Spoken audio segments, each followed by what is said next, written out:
মিলনী সংঘের উদ্যোগে দক্ষিণ দমদমে রক্তদানের মহতী উদ্যোগ। দক্ষিণ দমদম পৌরসভার 15 নম্বর ওয়ার্ডে 4 নম্বর দাগা কলোনির মিলনী সংঘের উদ্যোগে এবং পৌর প্রতিনিধি দেবাশিস ব্যানার্জির প্রধান উদ্যোগে সন্ধ্যাকালীন এক রক্তদান উৎসব আয়োজন করা হয়।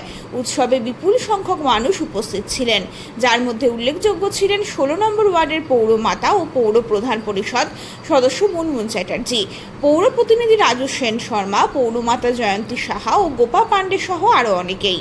উৎসবের মূল আকর্ষণ ছিল রক্তদানের ব্যাপক সাড়া, যেখানে প্রায় 150 জন রক্তদাতা রক্তদান করেন।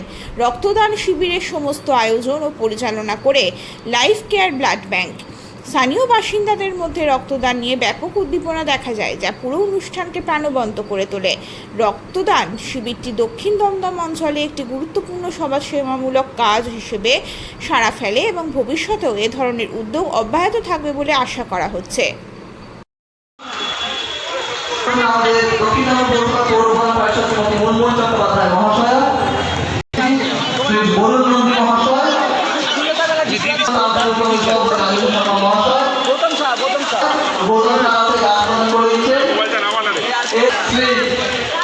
জয়ন্তী সাহা মহাশয়া,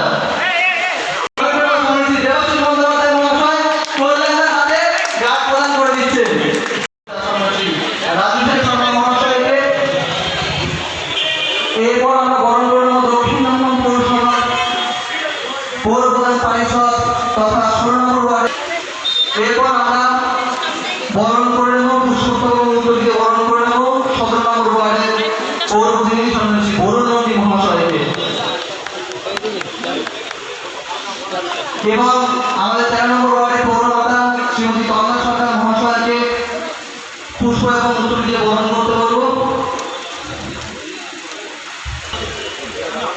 আমাদের ইতিমধ্যেই 50 আমরা জানার পরেও তার পাশে দাঁড়াবো। আমাদের কর্মীরা দাঁড়ায়, আমাদের ছেলেমেয়েরা দাঁড়ায় থাকে তাদের সাথে, কিন্তু বিজেপি সিপিএম একটা দেখা একটা। এই দুর্গা পুজোটা আমরা সবাই মিলে করছি। পাড়ায় তোমাদের কি যোগ্যতা আছে আমরা জানি, পাড়ায় তোমাদের মানুষ কতটা ভালোবাসে আমরা জানি।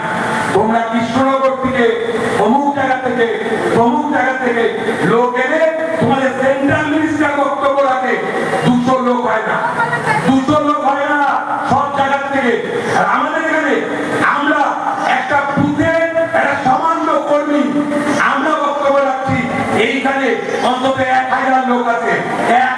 মোমবাতি জ্বালালো এই মলিদের গলিতে, ওই কৃষ্ণনগরের মহিলা মারা যাওয়ার জন্য, মলি মারা যাওয়ার জন্য তাদের একবার দেখতে পাচ্ছি।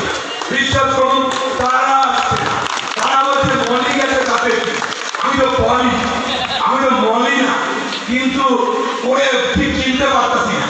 কিন্তু ওই যে দূরে কৃষ্ণনগরে তার জন্য একেবারে ঠুকরে কাটছে, তার জন্য মোমবাতি জ্বালানোর ফাটা একেবারে বিরাট করে পড়ে এখানে সারা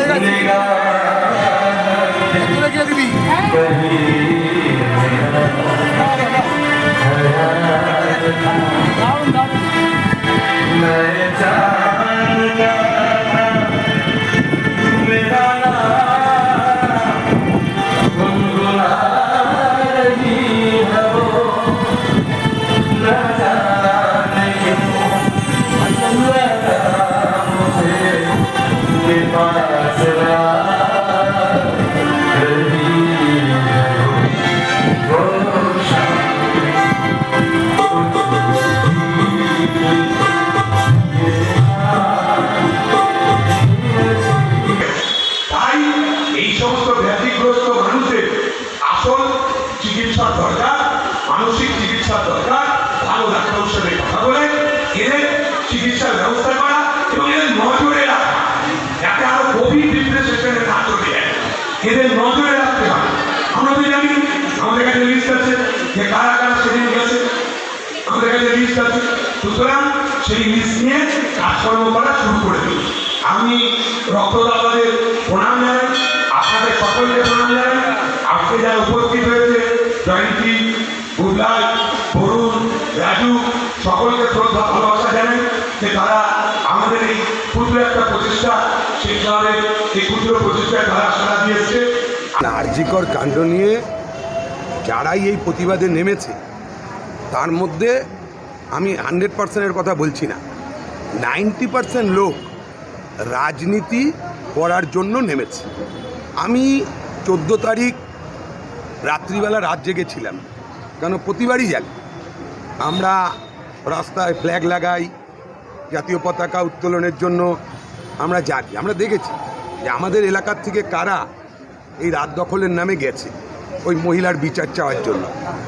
আপনি বলতে পারি আপনাদের এই সংবাদ মাধ্যমের মাধ্যমে যে 90% মহিলারা এবং পুরুষরা যারা গেছে তারা এলাকায় কোনো একটা ভালো কাজে তাদের পাওয়া যায় না।